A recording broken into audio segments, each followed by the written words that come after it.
प्रभु में अपनापन करने की, समर्पण होने की वृत्ति उदय होती है। बढ़िया क्रम है।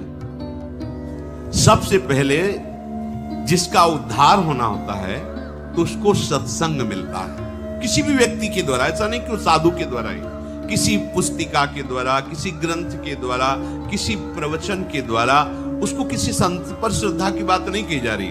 वो भगवत चर्चा श्रवण की, कोई कथावाचक, कोई रासाचार्य, किसी से भी उसे भगवत संबंधी वार्ता सुनने को मिली, आकर्षण उसका हुआ।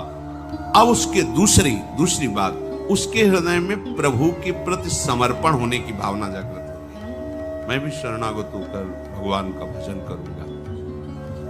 अब उसके द्वारा हृदय में तीर्थाटन करने की भावना जागृत हुई। अभी शरणागत हुआ नहीं, कैसे शरण में हुआ जाए, कैसे भगवान का भजन किया जाए, ये उसके हृदय में बात हुई। तो इस बात ने तीसरी बात पैदा की, चलो तीर्थों में चलते हैं, धामों में चलते हैं, पुरियों में चलते हैं। वहां चलने से भगवान के जो संत जन है, भक्त जन है, उनका दर्शन होगा। तब उनसे पूछेंगे कि भगवान की शरणागति कैसे होती है, भजन हम कैसे करें। तो वो तीर्थयाटन करता है। तीर्थयाटन से उसके हृदय में पवित्रता आती है। तब उस पवित्रता से वो महत् सेवयम, साधु महात्माओं की सेवा करने का भाव उसके जागृत होता है। संतों को वस्त्र दे दे, भोजन, कुछ किसी भी तरह उनकी सेवा करे। संतों से प्रियता होने लगती। संत सेवा का उसके हृदय में श्यान महत् सेवयाहा, महत् सेवा यही सबसे बड़ी सेवा। भगवत प्रेमी महात्माओं की यदि सेवा मिल जाए, ये महत् सेवा कही जाती है। महापुरुषों की सेवा करने का चाव प्रकट, कैसे हमारे तन से, हमारे मन से किसी भी तरह कोई सेवा इनकी बन जाए, अब महत् सेवा बनती है उससे। संतों के पास जाकर उनके सामने शांत बैठ जाना, उनकी बात सुनना, यह भी सेवा है। उनकी आज्ञा पालन करना, यह सबसे बड़ी सेवा है। अगर आप शांत बैठ गए, किसी को विक्षेप नहीं पहुंचाते, उनकी बात सुन रहे, ये सेवा बन रही।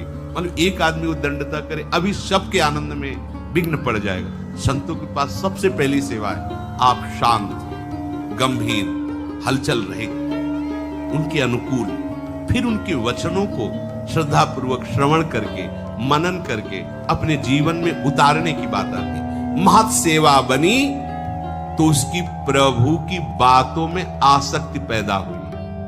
भगवत चर्चा, भक्त चर्चा, आसक्ति कैसी अब होने लगी, अब बिना सुने नहीं रह जाएगा, इसे आसक्ति कहते हैं। अब कैसे, क्या करूं जिससे मुझे रोज सत्संग मिले।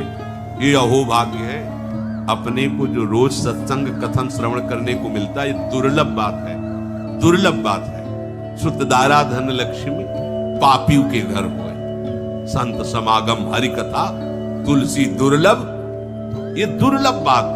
महत् सेवा से उसके हृदय में भगवत चर्चा सुनने की आसक्ति पैदा हो गई। अब पहले आसक्ति नहीं होती, सुन करके वो भगवान की शरण में होने की बात आई। शरण कैसे हुआ जाता है, इसके लिए तीर्थयाटन किया, हृदय पवित्र हुआ, साधु समागम हुआ, संत सेवा, महत् सेवायाम, संतों की सेवा बनी। उसके हृदय में अब सत्संग के प्रति आसक्ति हो गई। अब कुछ भी हो, सत्संग के बिना हम नहीं जी सकते। अब समझ लो, आप बिल्कुल नजदीक पहुंच रहे हो।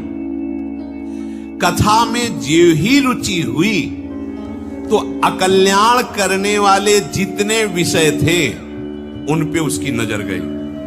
काम, क्रोध, लोभ, ये जितनी उत्तेजनाएं थी, जो ये बुरे वेग थे जिनके कारण वो माया में गिर रहा था, उस पर नजर गई उसकी कि अरे, मैं इनको सुख समझ रहा था और ये हमें नष्ट कर रहे हैं। अब उनके वो हर सलाह को काटने की बात उसके मन में आई।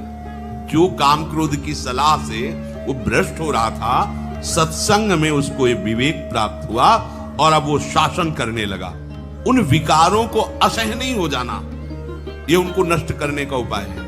अब सहा नहीं जा रहा, व्याकुलता हो जाना, ऐसा हम लोग नहीं कर पाते। हम लोग बहुत छुपा के अपने हृदय में उनको रखते हैं, तो इसीलिए वो बने हुए हैं। जिस दिन आप व्याकुल हो गए, अरे ये दुष्ट मुझे कितना नष्ट, भयभीत हो जाएगा वो। सच्ची मानिए, तुम इतने बल से बलवान हो कि तुम्हें काम परास्त कर दे, ऐसा नहीं हो सकता। तुम अपने बल को देख नहीं पा रहे हो। मेरे बल सी वृंदावन रानी, महारानी जी की तरफ देखो, फिर देखे तुम्हें कौन देखता है बुरी नजर से। न काम, न क्रोध, न लोभ, न मोह, न मद, न मत्सर। हम क्या करते हैं? महारानी जी की तरफ पीठ किए हुए और इनकी तरफ नजर किए और इनका स्वागत करते हैं। लगता है इनसे हमें सुख मिलता है, इसीलिए बने हुए हैं। सत्संग, सत सेवा अर्थात साधु सेवा से जो सत्संग में रुचि हुई, उसने क्या किया? अनर्थ निवृत्ति कर दी। एक एक छाट छाट कर अपने मन के सारे दोष, अच्छा ये है हटाओ इसको, अब ये है हटाओ इसको, जितने विकार थे वो सब सत्संग के प्रभाव। रोज जलोगे आप, सत्संग सुन रहे हो, रोज जो आपके अंदर गंदगी है, गंदे विचार हैं, गलती है, वो आपको यहां बैठे बैठे जलाएगी। मैं कब निकल पाऊंगा इससे? मैं कैसे दूर कर पाऊंगा? ये सत्संग का प्रभाव होता है। अब कुछ लोग ऐसे भी होते हैं कि वो बांस की तरह होते हैं। बांस में कितनी भी जल वर्षा हो, खूब गाय के गोबर की खाद लगा दो, कभी उसमें फल नहीं लगेगा, पक्का।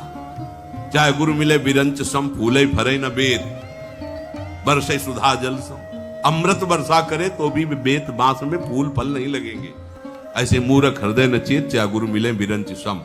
कुछ ऐसे जड़ स्वभाव के होते, क्या वही सत्संग सुनना चाहे सुन लिया, आचरण में फर्क नहीं पड़ेगा। हमें दिखाई देता है 8-8, 10-10 वर्ष हो गए, वही बात, ज्यों की त्यों वही बात, कोई असर नहीं। बेत हैं ये, सुधरने वाले नहीं। अरे भाई, सुना इसीलिए जाता है कि जो हमारी गलतियां हैं उनका हम त्याग करें। तो जो जिसका अब आखिरी जन्म है, ये जो क्रम आपको बता रहे हैं, पहले भगवद वार्ता सुनी, प्रभु के शरणागत होने का भाव आया, इसलिए तीर्थयाटन धाम यात्राएं शुरू की, संत समागम हुआ, संत सेवा बनी, हृदय में प्रभु के प्रति आसक्ति हुई, उनकी चर्चा सुनने की।